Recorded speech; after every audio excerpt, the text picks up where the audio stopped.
नमस्कार, हमारी कंपनी के इस वीडियो में आपका स्वागत है। हमारी company home based job provide करती है, जिसमें कि घर बैठे आप आपके कंप्यूटर या लैपटॉप पे डेटा एंट्री का काम कर सकते हो।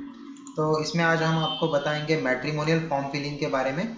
ये फॉर्म फिलिंग का डेटा एंट्री का काम है, जिसमें आपको फॉर्म फिलिंग करना है। तो ये सॉफ्टवेयर आपको दिया जाएगा मैट्रिमोनियल फॉर्म फिलिंग का, यानी कि मैरिज ब्यूरो का डेटा रहेगा। ये पूरा आपको इस सॉफ्टवेयर में एंट्री करना है। तो ये सॉफ्टवेयर जो है, यहाँ पे एक फॉर्म है।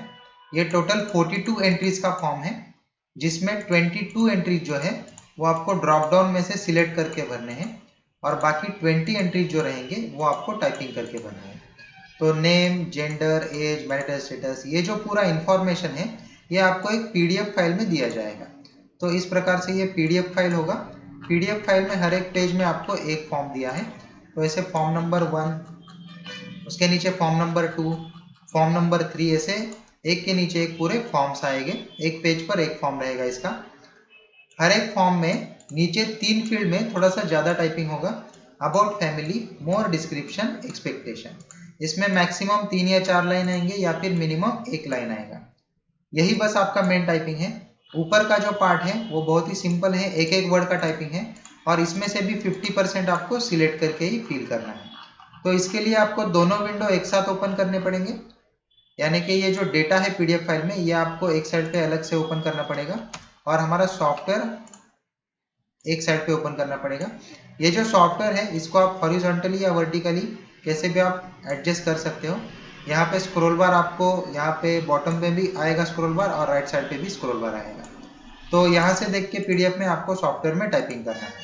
फॉर एग्जाम्पल यहाँ पे नेम दिया है ब्रिल, तो इस फील्ड में, नेम के फील्ड में हमें इस नेम को टाइप करना है।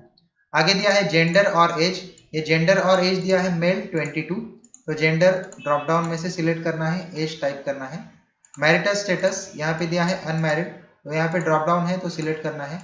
एजुकेशन दिया है मास्टर्स इन साइंस, तो यहाँ भी हमें सिलेक्ट करके ही भरना है।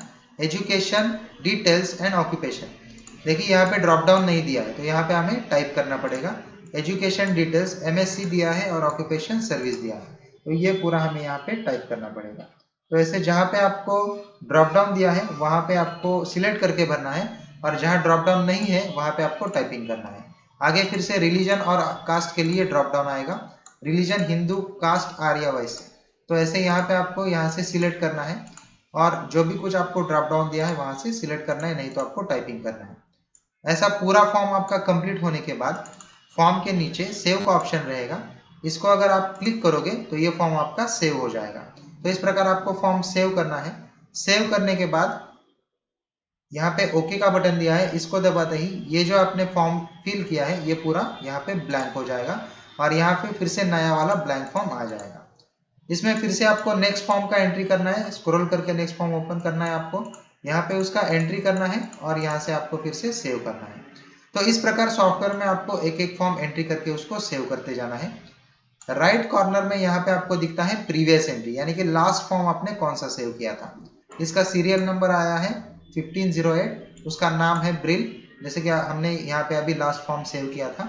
तो इसका मतलब है टोटल 1508 फॉर्म इस सॉफ्टवेयर में अभी तक सेव हो चुके हैं। इसको अगर आपको देखना है या फिर एडिट करना है तो लेफ्ट साइड में यहाँ पे व्यू रिकॉर्ड है, इसको क्लिक करने के बाद आपने जितने फॉर्म फिल किए हैं उसका सभी का यहाँ पे सीरियल वाइज यहाँ पे आपको लिस्ट आएगा। यहाँ हर एक फॉर्म के लिए आपको अपडेट का ऑप्शन मिलेगा, यहाँ पे एडिट ऐसे लिखा है, तो इसको क्लिक करने के बाद वो फॉर्म आप एडिट कर सकते हो। फॉर एग्जाम्पल यहाँ पे है 50 नंबर का फॉर्म, इसको अगर हम एडिट को क्लिक करेंगे तो ये जो 50 नंबर का फॉर्म है ये यहाँ से ओपन हो जाएगा। इसमें अगर आपको कुछ चेंजेस करने हैं या फिर इनकम्प्लीट काम आपको कंप्लीट करना है फॉर्म, तो यहाँ से आप उसमें चेंजेस भी कर सकते हो। और इस प्रकार इसको एडिट करने के बाद यहाँ नीचे फिर से अपडेट का बटन है, इसको क्लिक करना है तो ये फॉर्म आपका अपडेट हो जाएगा। इस तरह से कौन सा भी फॉर्म कितनी बार भी आप इसको अपडेट कर सकते हो।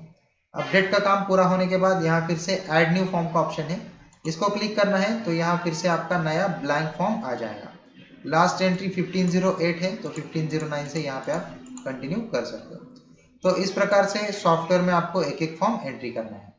ये जो आपको सॉफ्टवेयर दिया है ये टोटल 25 डेज के लिए चलेगा। 25 डेज के बाद ये सॉफ्टवेयर ऑटोमेटिकली बंद हो जाएगा। यहाँ पे लेफ्ट कॉर्नर में आपको डेज लेफ्ट दिखता है, तो डेज लेफ्ट में आपको पता चलेगा कि आपके काम के कितने डेज अभी बाकी है। तो इसके लिए आपको यहाँ पे डेज लेफ्ट में देखना है कि 25 डेज के बाद सॉफ्टवेयर आपका ऑटोमेटिकली बंद हो जाएगा। तो 25 डेज में आपको जितना पॉसिबल है उतना ही काम आपको करना है। ये जो पीडीएफ फाइल आपको दिया है, इस पीडीएफ फाइल में टोटल 2500 फॉर्म्स रहेंगे। तो इसमें से आपको जितना पॉसिबल होता है 25 डेज में उतना ही आपको एंट्री करना है। इसके लिए कुछ भी टारगेट आपको कंपलसरी नहीं है। आपका काम का पेमेंट जो रहेगा, ये पेमेंट पूरी तरह से डिपेंड रहेगा कि आपने 25 डेज में टोटल कितने फॉर्म्स फिल किए हैं और उसमें टोटल मिस्टेक्स कितने हैं, इसके ऊपर आपका पेमेंट डिपेंड रहेगा। तो इस टेबल में आपको पेमेंट की इंफॉर्मेशन दी है। यहाँ पे कॉलम ए है जिसमें लिखा है नंबर ऑफ फॉर्म्स कंप्लीटेड, यानी कि 25 डेज में आपने टोटल कितने फॉर्म्स कंप्लीट किए हैं। कॉलम बी में है mistakes limit in total work, यानी कि पूरे काम में मिला के आपको कितने मिस्टेक का लिमिट दिया है। फॉर्म फिलिंग में ज़्यादातर 95% बस आपके स्पेलिंग मिस्टेक ही काउंट होते हैं, क्योंकि टाइपिंग का पार्ट इसमें कुछ ज़्यादा नहीं है। कॉलम सी में दिया है payment if number of mistakes less than और इक्वल टू कॉलम बी, मतलब कॉलम बी में जो मिस्टेक का लिमिट दिया है उससे अगर आपके कम मिस्टेक होते हैं तो आपको पेमेंट कितना मिलेगा, यह है रुपीज पर फॉर्म, यानी कि एक फॉर्म के लिए ये मिनिमम 2 रुपए से मैक्सिमम 8 रुपए तक इंक्रीज होगा। आपने कम फॉर्म भरे हैं तो कम पेमेंट मिलेगा, ज्यादा फॉर्म भरे हैं तो ज्यादा पेमेंट मिलेगा। और लास्ट में है कॉलम डी, इसमें दिया है minimum fix payment if number of mistakes greater than column B, यानी कि कॉलम बी में जो मिस्टेक का लिमिट दिया है इससे अगर आपके ऊपर मिस्टेक चले गए हैं तो आपको मिनिमम फिक्स कुछ तो अमाउंट मिलेगी। वो पैसे आपको कितने मिलेंगे ये आपको लास्ट कॉलम में यहाँ पे दिया है। फॉर एग्जाम्पल 25 डेज में अगर आपने 1600 फॉर्म फिल किए हैं तो आपका काम इस रेंज में आएगा 1301 से लेके 1500 और आगे 1501 से लेके 1700 तक। तो आपका काम इस रेंज में आएगा 1501 से 1700 तक 1600 फॉर्म का। तो इसके लिए आपको आगे दिया है 110, यानी कि 1600 फॉर्म के लिए आपको 110 मिस्टेक अलाउ किए हैं। अगर आपके पूरे काम में मिला के 110 या उससे कम मिस्टेक्स रहेंगे तो आपको पेमेंट मिलेगा 5 रुपीज पर फॉर्म, एक फॉर्म का 5 रुपए, यानी कि 1600 फॉर्म का 8000 रुपए मिलेगा। मगर 110 से अगर ज्यादा मिस्टेक्स चले गए हैं तो आपको मिनिमम पेमेंट मिलेगा 600 रुपीज पूरे काम का मिला के। और एक एग्जांपल लेते हैं, अगर आपने 2000 फॉर्म फिल किए हैं 25 डेज में तो इस रेंज में काम आएगा 1901 से लेके 2100 तक। तो 2000 फॉर्म के लिए आपको दिया है 140, यानी कि 140 मिस्टेक का लिमिट रहेगा। इससे अगर आपके कम मिस्टेक्स होते हैं तो पेमेंट मिलने वाला है 6 रुपीज पर फॉर्म, यानी कि 2000 फॉर्म का 12000 मिलेगा। और अगर 140 से ज्यादा मिस्टेक्स चले गए हैं तो मिनिमम पेमेंट मिलेगा आपको 700 रुपीज। तो इस तरह से आपको मैक्सिमम 2500 फॉर्म्स दिए जाएंगे।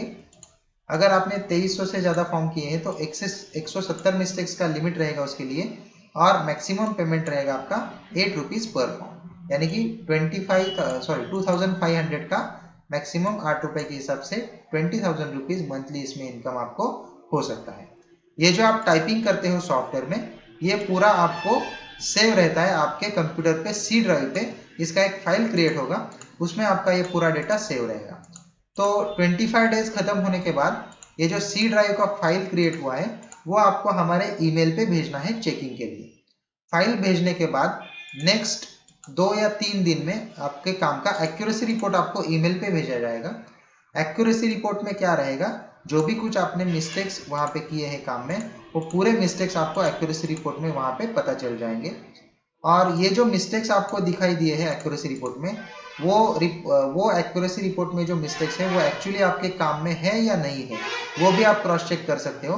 क्योंकि ये जो आपका टाइपिंग का काम आपने किया है फॉर्म फिलिंग का, ये पूरा आपके मशीन पे ही सेव रहेगा। तो आप कभी भी इसको ओपन करके आप वेरीफाई कर सकते हो कि आपने क्या टाइप किया था। तो इस प्रकार आपको एक्यूरेसी रिपोर्ट आएगा 2 दिन में, और एक्यूरेसी रिपोर्ट आने के बाद नेक्स्ट डे, अगले दिन आपका जो पेमेंट है वो आपके बैंक अकाउंट में जमा किया जाएगा। और उसके बाद फिर से आप नया काम स्टार्ट कर सकते हो, फिर से नेक्स्ट 25 डेज के लिए आपको नया डेटा दिया जाएगा। तो इस प्रकार कंटिन्यू इसमें आप पूरे 1 साल के लिए काम कर सकते हो। अगर आपको काम स्टार्ट करना है तो इसका रजिस्ट्रेशन फीस होता है 3500 रुपए। ये नॉन रिफंडेबल है, इसका वैलिडिटी होगा 1 ईयर का, यानी कि 1 साल आप कंटिन्यू इसमें काम कर सकते हो। पूरे 1 साल के लिए आपको कहीं पे भी इसका टारगेट नहीं है और कभी भी आपका काम रिजेक्ट नहीं किया जाएगा। आपको जितना पॉसिबल है उतना ही काम करना है। आपके काम के हिसाब से कुछ ना कुछ तो पेमेंट आपको जरूर मिलेगा। और एक बात है कि ये जो 3,500 रुपये हैं, ये भी आपको पूरे नहीं भरने हैं। इसमें कुछ अमाउंट आपको पहले भरना पड़ता है काम स्टार्ट करने के लिए, और बाकी जो पेंडिंग अमाउंट आपका रहेगा वो आपका पेमेंट आने के बाद उसमें से डायरेक्टली वो कट हो जाएगा। तो इनिशियल अमाउंट आपको कितना भरना है ये आपको हमारे ऑफिस से पता चल जाएगा। इस काम के बारे में कहीं पे भी अगर आपको कुछ डाउट रहेंगे तो हाँ, आप हमें कॉल करके या फिर हमारे ऑफिस आके आप इंफॉर्मेशन ले सकते हो। इसका ऑफिस आके एक बार फिर आप डेमो भी देख सकते हो। तो इसका आगे का प्रोसेस क्या रहेगा, काम कैसे स्टार्ट करना है, रजिस्ट्रेशन प्रोसेस क्या है और रजिस्ट्रेशन फीस कितनी भरनी है, 3,500 जो है उसमें इनिशियल अमाउंट कितना भरना है, इस पूरी इंफॉर्मेशन के लिए आप हमें कांटेक्ट कीजिए या फिर आप हमारे ऑफिस आके भी इंफॉर्मेशन ले सकते हैं। धन्यवाद।